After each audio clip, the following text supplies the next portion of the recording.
given the current uncertain environment in Europe itself? So from our perspective at EXL, I think the demand scenario looks very encouraging.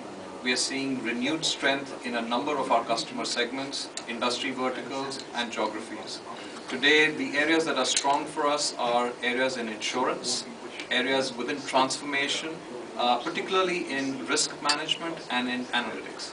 Okay. Also, in terms of acquisitions, you recently acquired something in the insurance platform. Take us through larger plans in the acquisition space and how you plan to, increase your presence in certain verticals.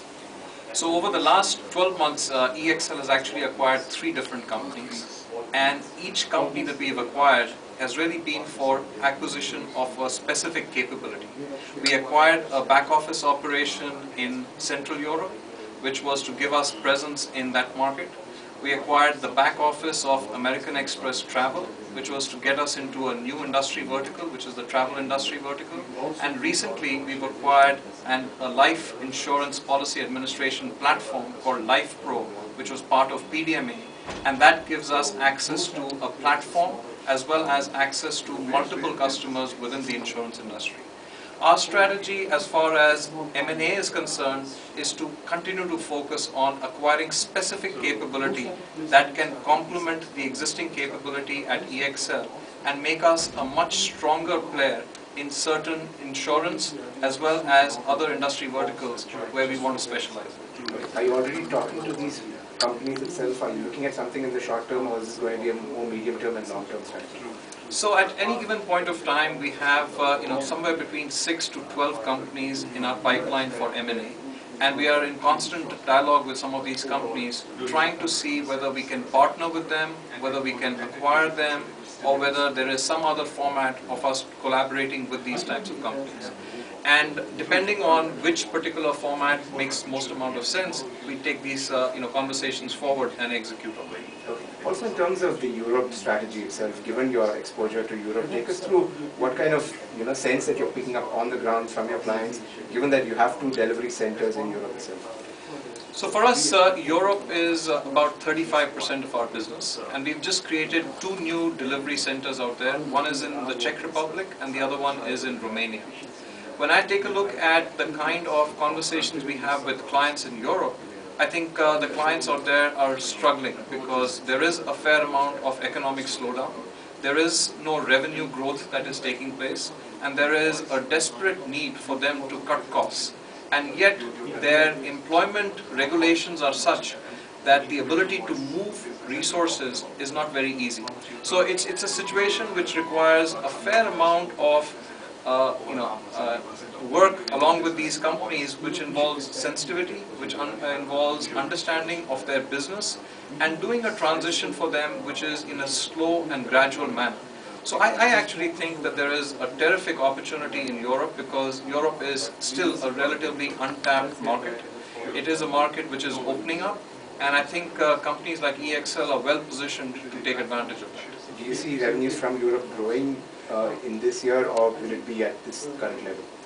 Yes, so for us, we've already started to do work with a new insurance company in Europe, and we would expect to see our pipeline mature and get into becoming into real customer engagements over the next 12 to 18 months. And I would anticipate that our revenue will increase from Europe. What we need to be careful of is we need to be careful of the foreign exchange movements, because in Europe the currencies are moving wildly, and we just need to be sure that we have a good mechanism in place so that we can share this risk with our customers. Does it impact your margins when the euro volatility is so high? Well, so far we've been fortunate that the kind of customer contracts that we've structured with our clients, these are risk-sharing contracts, and we participate equally with our customers in terms of sharing the risk whenever the currency moves. And going forward as well, we would like to have the same types of programs in place so that neither party is adversely impacted should the currency move. Okay. Also, take us through your larger expansion plans. You talked about geographical presence in Europe, 2 centers there. In terms of larger, expansion in terms of new centers, take us through what new geographies you're looking at and how many centers. So currently we have about 16 centers which are spread across 4 different countries. Our plans would be to continue to build new centers in these 4 countries for the present moment. as well as to acquire a new capability onshore in the US, which is an attractive area for us to build capability in. Today we are building up two new centers. The first one is in a special economic zone in Noida, and the second one is in another special economic zone in Jaipur. And both of these centers would be ready by the end of the second quarter and sometime in the third quarter of calendar year 2010. Okay. Also in terms of the larger plans in terms of hiring, because the BPO industry is now coming back to strong hiring base, take us through plans for EXL in the hiring front. So EXL has always been hiring. Even last year we were hiring quite aggressively, and this year we continue to hire quite aggressively. And we are hiring people and resources in all the markets in which we operate. In India, we are seeing that there is a little bit of a challenge in terms of hiring people, particularly for analytics and for voice resources.